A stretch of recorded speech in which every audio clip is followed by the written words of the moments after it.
Ladies and gentlemen, let's get ready to rumble!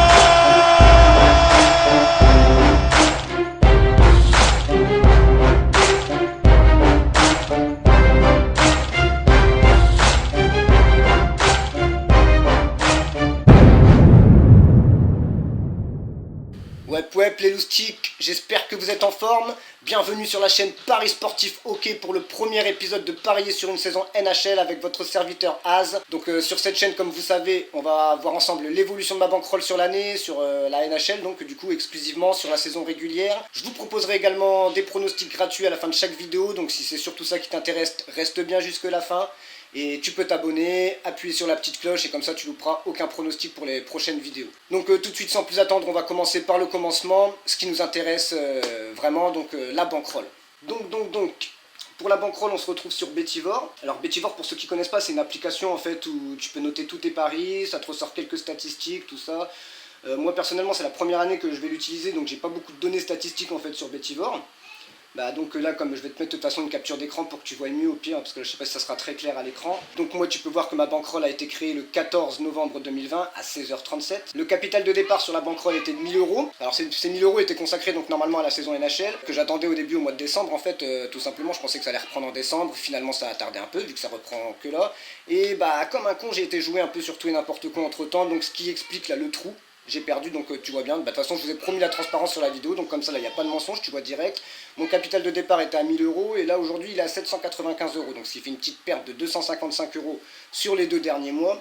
Mais franchement on va pas s'inquiéter, là la NHL ça reprend. L'objectif justement ça va être d'aller regrappiller. Durant les premiers mois en fait on va laisser de regrignoter pour aller rattraper cet écart et pouvoir repartir vraiment à la hausse, à dépasser le capital de départ quoi. Mais du coup tant mieux, c'est pas plus mal, moi j'aime bien, c'est des petits challenges en plus. On va pas s'inquiéter, plus c'est dur, mieux c'est, ça se permet de se creuser la tête parce que c'est quand il y a des problèmes qu'il faut trouver des solutions de toute façon. Donc voilà, là on est sur Betivore, donc tu peux voir, donc t'as ton taux de réussite de pari, t'as l'évolution de la bankroll, t'as tes statistiques, les quelques statistiques vite fait là, en haut à droite. Tu cliques sur voir plus de statistiques et t'en as encore plus. Donc voilà, ça, juste là, donc ce qu'il faudra retenir, donc c'est le capital de départ 1000 €, mais le capital actuel 795 €. Donc ce qui veut dire on part vraiment sur la saison NHL avec un capital de 795 €. Et le premier objectif va être d'aller regrignoter, donc comme j'ai dit, pour pouvoir atteindre les 1000 €. Donc voilà pour ce qui est de la bankroll. On va surtout pas s'emporter, ça sert à rien. La saison va être longue et on verra qui sera le prochain vainqueur de la Stanley Cup. D'ailleurs en parlant de la Stanley Cup, tant mieux, on va passer direct à la petite minute culture info. Alors aujourd'hui pour la petite minute culture info, on va parler de Tampa Bay Lightning. Pourquoi Tampa Bay Lightning? En fait tout simplement parce que c'est eux les derniers vainqueurs de la Stanley Cup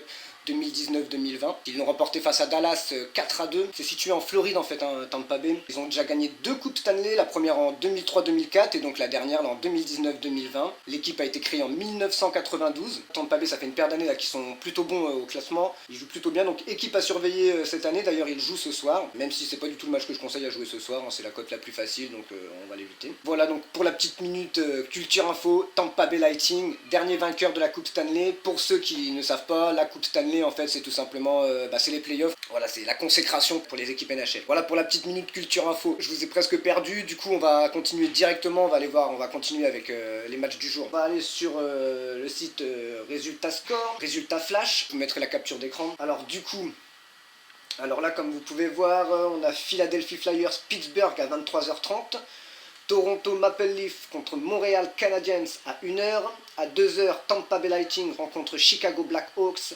Enfin, 4h, Edmonton rencontre Vancouver et on finit avec Colorado Avalanche qui rencontre Saint-Louis Blues à 4h30 du matin. Donc 5 belles affiches pour la première soirée, franchement 5 matchs assez intéressants. Ensuite, là ce que je vais aller faire juste, moi c'est passer sur le site Paris 11 Sport. En fait tout simplement pour aller voir les cotes, pour aller voir moi ce qui m'intéresse comme match. Là à l'heure que j'y vais, bon ils n'ont pas encore donné le pronostic d'ailleurs, moi ça m'embête un peu parce que ça en fait... dans ma stratégie consiste à aller jouer contre le favori en fait sur certains matchs. Et j'aime bien en fait quand Paris 11 Sport valide le favori, parce qu'en fait Paris 11 Sport c'est des merdes sur les pronostics ok, les mecs ils sont quasiment tout le temps à côté de la plaque. Donc j'aime bien quand ils valident le favori, en fait moi ça me conforte dans l'idée d'aller jouer contre le favori. Donc là, moi personnellement, là je vois directement 3 matchs là qui sont intéressants ce soir. Ça va être Colorado Saint-Louis, Edmonton Vancouver et Toronto Montréal. Philadelphie Pittsburgh, j'y prêterai pas forcément attention, les cotes sont déjà en train de pas mal bouger déjà depuis hier, et ça c'est un match où il peut vite y avoir renversement en fait. Tu penses que Philadelphie là pour le moment il est donné favori, mais d'ici la fin de soirée ça se trouve Pittsburgh sera passé favori et du coup bah, ça nique tout le délire. Donc là après moi je vois Colorado Saint-Louis, Edmonton Vancouver et Toronto Montréal. Donc Tampa Bay comme je vous ai dit je l'éviterai parce que je la jouerai pas, c'est une cote trop petite, 1,55 c'est les cotes pièges, c'est les cotes en général elles te niquent ton délire. Donc on va pas y aller, on l'esquive direct celle-là. On va plutôt se concentrer sur Colorado, Edmonton et Toronto. Donc à partir de là, je vais aller sur le site flashscore.fr, voilà, résultat flash. Sinon pour ceux qui c'est flash score au résultat flash, hein, c'est la même chose. Vu que là on n'a pas beaucoup de données à analyser, hein, c'est le premier jour, c'est la reprise, donc il n'y a pas vraiment de données. Les seules données qu'on va pouvoir aller voir, c'est justement les dernières rencontres en fait entre ces équipes-là. Alors pour Toronto-Montréal, alors Toronto, moi ce qui m'intéresse là à regarder en fait à voir, là je vois par exemple Toronto a remporté le dernier match à l'extérieur. Et deux autres en fait surtout qui vont dans les dernières confrontations qui vont m'importer, vu que là ce soir Toronto joue à chez eux, c'est les deux derniers matchs de Toronto à domicile. Et les deux derniers matchs de Toronto à domicile, Toronto a fait un match nul, 5-5, et finalement Montréal l'a remporté en prolongation. Et l'autre match, Toronto a gagné donc 3-0 contre Montréal. Donc là on peut dire que pour moi la Toronto part largement favori ce soir sur Montréal. Hein. Montréal est en général de toute façon moins fort que Toronto, mais même si ça reste une très bonne équipe. Donc moi là pour moi Toronto part largement favori ce soir. Alors ensuite on a Edmonton-Vancouver, match légèrement un peu plus serré, une cote un peu plus haute en faveur de Vancouver. On peut voir que Vancouver a remporté la dernière confrontation, mais que ça reste quand même assez partagé. Sur les 5 dernières confrontations, Vancouver en a remporté 3, Edmonton en a remporté 2. Il n'y a pas eu de match nul. Donc je ne pense pas qu'il y aura de match nul encore ce soir sur cette rencontre. Par contre, Vancouver ou Edmonton, là comme ça, je t'avoue que j'hésiterai. Même si pour moi, Vancouver part largement favori.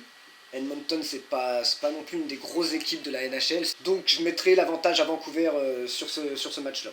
Et enfin, pour finir, on a donc Colorado-Saint-Louis. Alors là, là, tu peux voir sur Colorado-Saint-Louis, par exemple, déjà Colorado a remporté les 3 dernières confrontations. Et Saint-Louis en a remporté 2 sur les 5 dernières. Et c'est les plus anciennes. Pas de match nul non plus entre Colorado et Saint-Louis. Je ne pense pas que ça va prendre le match nul non plus ce soir, sachant qu'on est le premier jour, ça va taper fort en principe. Première journée, c'est quand même assez speed. On a un Colorado qui part largement favori du coup. Tu vois là, quand tu vois le tableau là, tu sais que les mecs ils font rarement 5 victoires de suite par exemple contre la même équipe. C'est très rare que tu vas tomber sur ce type de schéma. Donc là pour moi, ça va être peut-être un peu risqué d'aller miser sur le Colorado, pardon. Donc j'irai pas forcément, je ne mettrai pas forcément en grand favori, sachant que Saint-Louis en plus sont très forts, c'est quand même les avant-derniers vainqueurs de la Stanley Cup, de la saison, pas la dernière mais la saison d'avant encore. Donc Saint-Louis ça reste quand même du gros, du lourd. Colorado, même si c'est une très bonne équipe aussi, là pour moi ce match-là, tu vois, ça représente un peu un piège. Donc du coup à partir de là, moi je vais te passer mes 2 pronostics. Voilà donc moi mes 2 pronostics de la journée, vous l'avez bien compris, donc ça sera Vancouver et Montréal. Montréal en match 1 et Vancouver en deuxième match. Pourquoi en deuxième match? Et en simple, hein, bien sûr, pas de combiné. Enfin moi personnellement ma stratégie consiste à tout jouer en simple parce qu'en fait mon deuxième match va être comme une sécurité en fait, comme si tu jouais un peu sur une double chance. Sauf que sur une double chance, il n'y en a qu'un qui peut passer sur les deux. Enfin, je sais pas si tu vois ce que je veux dire. En fait, tu joues soit une double chance, c'est soit victoire ou défaite, par exemple. Et il n'y en a qu'un des deux qui peut passer. Il peut pas y avoir victoire et défaite en même temps sur un match. Que là, tu joues une double chance, mais en plus, la double chance, elle peut passer vu que c'est possible que les deux le fassent. Bien sûr, possible que les deux ne le fassent pas. Hein. On est bien d'accord. Il n'y a aucune technique 100% fiable, 100% sûre. Sinon, on serait tous déjà riches dans les paris. Donc voilà, pour moi, Montréal en match 1, Vancouver en match 2. Et normalement, on se revoit donc lundi pour faire un petit récapitulatif donc, du week-end. Surtout, on va pas parler de la semaine, hein, parce que là, on est déjà presque le week-end. On récapitulera le week-end. Et on se voit lundi pour de nouveaux pronostics NHL. Sur ce, portez-vous bien. Et bon match pour ceux qui vont suivre la première journée de NHL. Big up!